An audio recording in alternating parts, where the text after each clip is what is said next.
Untuk semuanya orang yang nawar-nawar putra terus-terusan ya kan, udah kayak judi dibuat ya, udah kayak lelang ya. Pada intinya putra tidak dijual, putra juga tidak diadopsi kemana-mana. Biarlah dia hidup dengan caranya dia, biarlah dianya hidup dengan polanya dia, biarlah.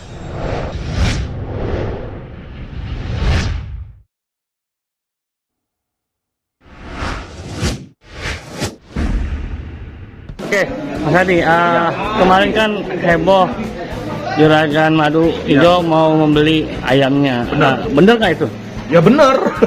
Boleh dicari. Dia ngomong di media, ngomong secara langsung, dia mau ngambil, makasih. Dia mau beli ayamnya 500 juta kayak gitu. Maksa dia kayak gitu. Jadi ya, tapi ya tetap nggak kita lepas lah. Mau melepas. Itu kan nominal yang besar, apalagi seekor ayam. Ayam berapa sih itu gitu ya? Iya. Ya, boleh jadi. Ya pada intinya begini Bapak, lewat Ayam Putra saya mendapatkan impian-impian masa kecil yang sudah saya dapatkan. Jadi saya pikir dia pahlawan dalam hidup saya, dan untuk harga 500 juta itu masih murah. Nggak tahu kalau ada angka besar.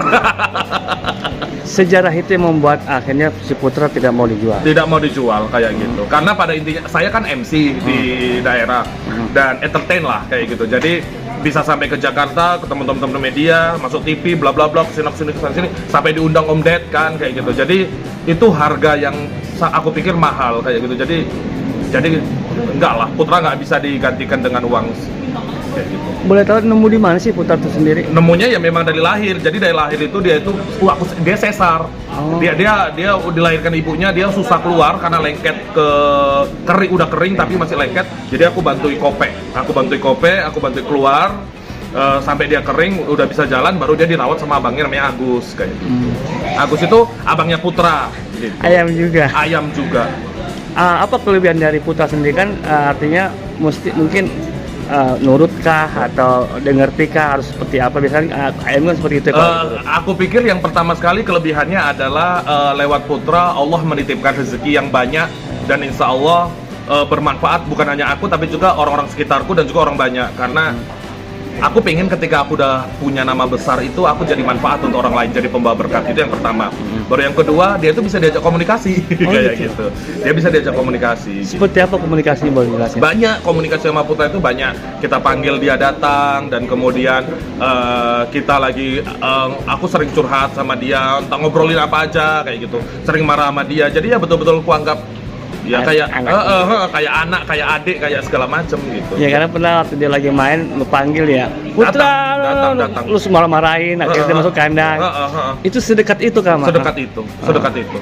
Boleh tahu makanannya apa sih kalau? Makanan dia semua dimakan, dia omnipora ya. Samyang dimakan ya kan, telur dimakan, genjer dimakan, semua dimakan sama Putra. Cuman memang dia yang paling suka jagung giling. Jagung giling dari tangan kami, udah gitu. Dan dia kalau udah kenyang udah nggak rese kayak gitu. Untuk tidur sendiri spesial nggak sih tempatnya? Enggak lah kayak gitu. Dia itu kandangnya dia itu nggak di pagar, nggak ada pintunya, nggak ya, pokoknya ya kayak kadang dia tidur di atas pohon gitu-gitu. Ya kayak ayam kampung pada umumnya lah. Nanti kan orang berpikir bahwa ini Putra ini spesial. Tentunya mungkin kandangnya kayak dari emas kah, dari enggak lah. Malah kayak gitu dia nggak nyaman Pak. Kayak gitu. Malah kayak gitu dia itu nggak hidup sebagai seorang ayam, seekor ayam. Kalau ayam kan memang harus lari, lompat sini, kejar sana, kejar sini, main di tanah, main di pasir, main segala macam kayak gitu. Kayak gitu. Ya layaknya ayam dipelihara biasa lah kayak gitu. Nggak ada dispesialin, diapain gitu. Nanti dia nanti walaupun tidur di kasur segala macam, dia nggak nyaman, dia nggak, itu kan bukan dunia dia kayak gitu. Tadi sempat bilang bahwa pernah hilang. Seperti apa sih, kapan hilang, terus jam berapa, boleh jelasin? Dia itu maghrib. Biasanya kalau maghrib kan udah pada pulang ayam itu semuanya. Nah itu dia nggak ada pulang. Nah ini udah curiga ini kemana nih anak kayak gitu. Ternyata besok paginya nampak lagi gitu. Habis subuh dia nampak lagi. Nggak bisa kan komunikasi mungkin, kamu kemana bla bla bla, terus dia tetep dia ngarahin ke sana atau gimana? Nggak ada. Maksudnya ya aku bilang, kok kemana kemarin kok nggak pulang gitu, dukem lo gitu. Kayak gitu aja, tapi nggak ada yang dimarahin cemana kayak gitu. Tapi sempat mau laporin polisi nggak sih kalau misalnya hilang seperti itu? Mungkin kalau sekarang dia hilang dalam keadaan yang sekarang, yang ditakutkan dicuri lah, apalah segala macam. macam. Tapi aku pikir yang nyuri sekalipun pasti gini, orang yang mau mendapatkan putra ini kan mau dapat tenarnya juga, kan kayak gitu. Aku pasti bakal di-post banyak segala macam.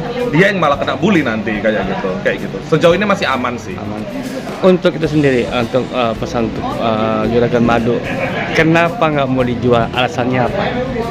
Alasan untuk juragan madu, kenapa aku nggak mau jual sama juragan madu? Ya karena balik-balik lagi gitu, putra yang membawa keberkahan ini semuanya. Kita nggak tahu Pak, kita nggak tahu rezeki itu dari mana. Dan ternyata dari seekor ayam rezeki ini dititipkan kayak gitu sama aku. Jadi aku pikir sumbernya jangan dimatiin gitu. Pun kalau memang dia mati, matilah dengan caranya dia kayak gitu. Kalau boleh tahu berapa tahun sih? Apa sebulan atau 5 bulan? Apanya? Putra umurnya? Putranya. Dia lahir awal tahun. Oh, Berarti udah sekitar 9 bulan, 8 bulan gitu lah kurang lebih. Dia belum kawin, belum yang kayak jago-jago apa itu belum. Masih main-main lah dia sama Yuni itu masih main-main gitu. Oh gitu. Jika ada yang mau membayar Lebih tinggi, diiming-imingin rumah, mobil apa, tetap enggak Pak. Kayak gitu. Tetap enggak. Artinya begini. Artinya gini Pak. Walaupun dia hanya seekor ayam, ketika dipotong dimakan habis, ceritanya udah habis kayak gitu. Tapi aku pikir putra bukan hanya seekor ayam kayak gitu loh Pak. Jadi memang Tuhan itu nitipkan apa ya? Nitipkan kesempatan, nitipkan rezeki lewat putra kayak gitu. Jadi itu yang harganya yang tidak terhingga itu. Oke. Gitu. Pesan buat orang-orang yang mencoba untuk menawarkan ini loh. Yang nawar. Misalnya menawar, maaf, stop, tidak ada lagi penawaran, putra adalah milik gua. Oke. Ya pada intinya begini, untuk semuanya orang yang nawar-nawar putra terus-terusan ya kan, udah kayak judi dibuat ya, udah kayak lelang ya. Pada intinya putra tidak dijual, putra juga tidak diadopsi kemana-mana. Biarlah dia hidup dengan caranya dia, biarlah dia hidup dengan polanya dia, biarlah dia itu menghibur kita semuanya. Nanti kalau memang aku udah settle di Jakarta, aku udah positif tinggal di Jakarta, dia tetap aku ajak ke sini, tapi tempat tinggalnya juga harus yang kayak gini, ada tanah, ada taman, ada segala macem kayak gitu. Kalau misalnya aku masih di kos-kosan apa di kayak gitu yang nggak ada tempat tinggalnya, aku tuh jangan, kasihan dia gitu. Biarlah dia hidup dengan caranya dia, kita buat konten-konten sama dia yang menghibur kita semua, itu cukup lah rasanya kayak gitu. Oh, tadi bilang lagi mau stay di Jakarta. Nah, sekarang berarti di Jakarta udah berapa hari? Udah 1-2 minggu. Nah, putra sendiri gimana tuh? Putra ada yang jaga. Putra ada yang jaga, di rumah kan ada orang yang tinggal kan. Kayak gitu, putra ada yang jaga. Ya tiap hari dia ngasih video kabar putra lagi makan, lagi apa gitu. Sempet nggak video call sama dia? Perlu video call. Video call kayak gitu. Video call. Reaksinya putra? Oh, gini. Dengar suaranya ya? Dengar suaranya kayak gitu. Bisa dibentak-bentak gitu kan. Ini kok udah gak ada lagi yang bentak-bentak gitu. Oke. Oke.